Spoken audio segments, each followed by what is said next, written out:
And welcome to the Sportfish Spring Spectacular. I'm Stephenson and you join me here in the Fens, and we're going to do a little bit of winter pike fishing.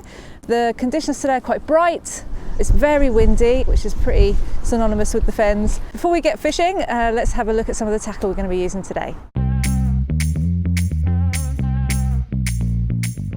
So obviously we start with the rod that we're going to be using. Now I'm going to be using a 10 weight today, but that doesn't necessarily mean you need a 10 weight to start pike fishing. If you're interested, I've seen many people start with a 6 weight. It just means you need to use smaller flies. 6 weight, 7 weight, 8 weight will be fine. Work your way up to a 9 or a 10 weight. That's just going to help me today with the wind. And obviously I'd like to chuck some rather big flies, which will need the 10 weight rod. And obviously you're matching the line to your rod, so I've got a 10 weight intermediate. So in the winter, fish are going to be deeper, so we need to have our intermediate lines, or we'll want something like a sink tip or even a sink line, depending on the conditions. To that, I've got a 20-pound straight through leader, and attached to the end of that we need to pop about 10 to 12 inches of wire trace. You can buy these in the shop ready made, or you can buy the bits to make them yourself. Pike have lots of sharp teeth, and you would hate to catch your best fish only for it to bite through the line and swim away with your fly. I use a clip on the end here so I can interchange my fly quickly, and then obviously a nice sparkly Christmas decoration on the end. We will need a big net. Some of the fish we are going to be after potentially could fit in this net. It is quite overkill, but I like to have it with me. So make sure you've got a good strong net that's going to hold the potential of a big fish.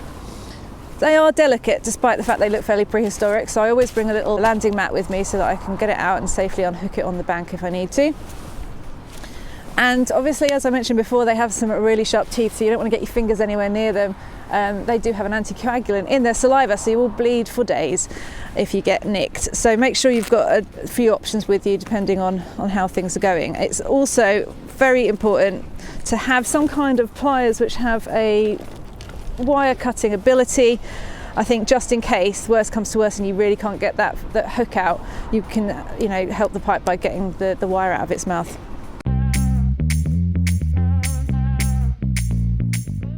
Now, I will quite easily take this whole packet of flies with me on a day and then use maybe just 1 or 2 flies. So at the moment, my favourite fly is this silver one. This seems to be, this season, has caught most of the pike that I've seen on the bank. So I'll be definitely taking a few of those. I always take a couple of perch imitations because there are plenty of them out there, and we all know that they are a pike's favourite nosh. I do like a nice dirty roach, so a little bit of brown, a little bit dull, for situations where you want things to look a little bit more natural. And if everything else is failing, you might want to pop something a little bit garish in. I tend to like putting a pink fly in. No idea why it works, but they do tend to like a little bit of pink. On some days where you have, it's quite murky, the water's quite cloudy or muddy, you might want something that pushes a little bit more water just to cause a little bit more of a stir. And with that, I sometimes take a couple of these muddler-headed pike flies just to push that water. But that's kind of all you need, and you'll be set for the day.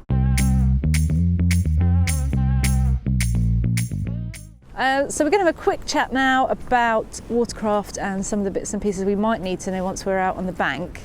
The Fens, everything here is quite straight, but what we want to be looking for are things that the pike could hide behind. So bridges, structure such as boats that are sitting moored, overhangs, any trees, which we don't find a lot of around here in the Fens, but any kind of structure the pike hopefully will be hiding behind. Especially in the winter, they will congregate where the bait fish are, and so we just need to find them. So there's no point fishing for hours down the same stretch at this time of year. You want to find a little area that looks good, feels good to you, makes you feel confident.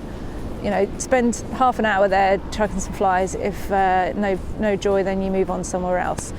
So the stretch we're just going to have a look at here is very straight, but we do have a bridge and we have a boat. So we're going to fish around those and see if there's anything going, and if not, we'll move on, find somewhere else.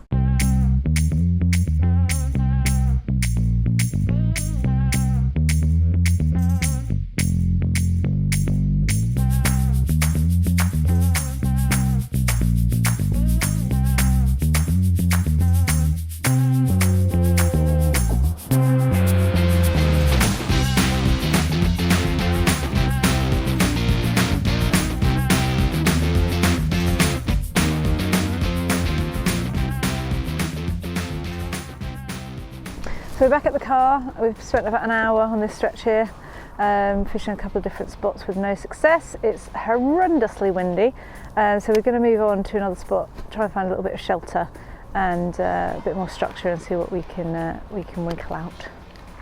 Fingers crossed.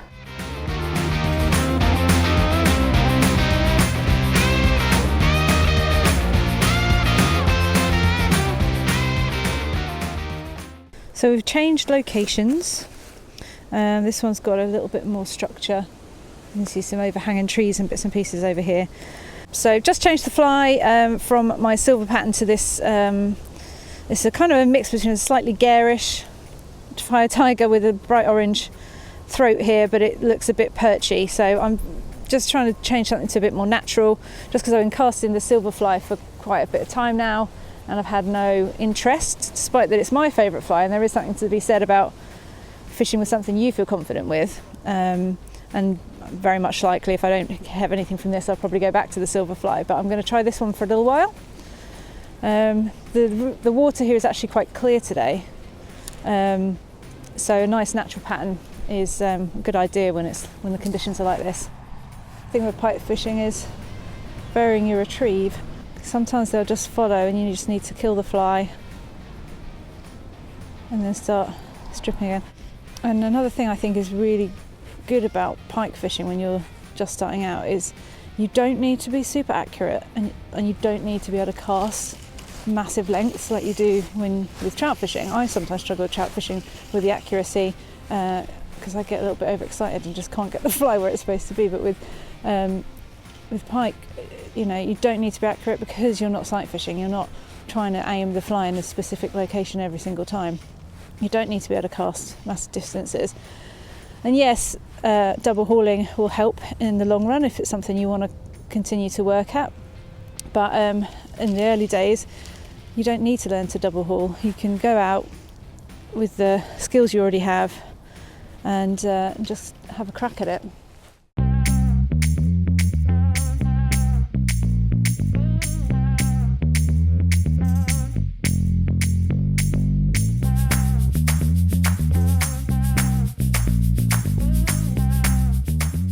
So I've worked my way up about 100 yards or so from where I started.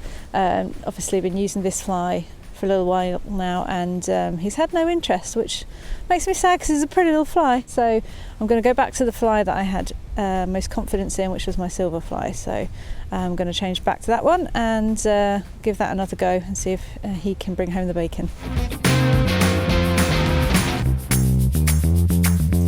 So I've taken a bit of a walk further down, and there's this half-fallen tree, and these are really good things to look out for because this is kind of structure that pike might hide around.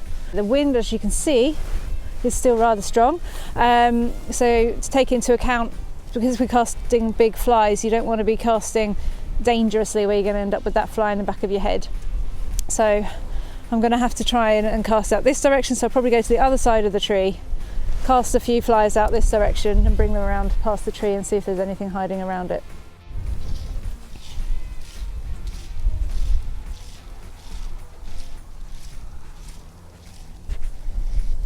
Oh, yep. Oh, it's a nice fish.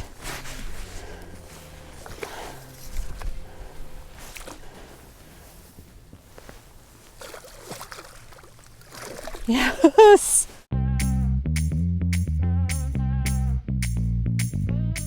Fishing here for quite some time without any touch or anything, and then all of a sudden, just like winter pike do, they just suck the fly up. You hardly feel the take, and that's why you've got to be so switched on to the strip strike and just keep stripping. Even if you're feeling a bit of resistance, keep going, because those winter pike don't really let you know they're there. And we've caught this lovely beautiful Fenland pike on the silver fly, so good job. Decided to change to this one, so it did bring home the bacon, and this is our reward. I've decided not to use the unhooking mat for this this chap, because I can get in the water with him, so that I can keep popping him back under the water. Doesn't have to roll around on the side, as much as hooking mats are much better to use if you're going to get them on the bank. If you can keep them in the water, it's going to be much better for the fish for its recovery period. So that's why we're in the water with him, but we can keep looking at how beautiful he is. As he's recovering, he's been sitting here for a little while. The water's quite cold, so he'll recover quite quickly. We'll pop him back.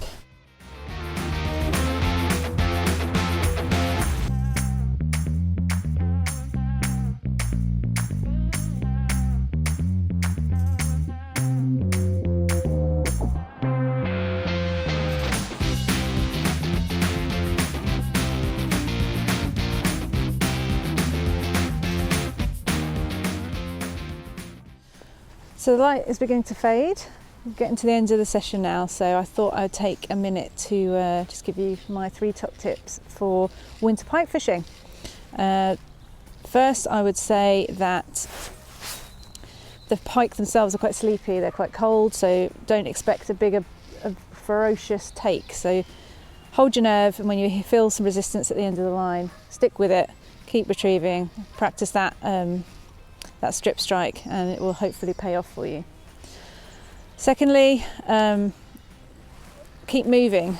The pike will be in one place or 2 places, they're not going to be cruising around, so fish quickly and move spots regularly over a short period of time, so 20 minutes, half an hour in one place, move on. And my third and final tip, again, because they're sleepy, they don't want to move, big profile flies, and fish them slowly, because they're not going to move far and fast. So give it some good strips, let it sink, kill the fly, and slowly move it on again. So if you want to have a go at winter pike fishing, I wish you all the best. Good luck, and I hope to see you on the bank soon.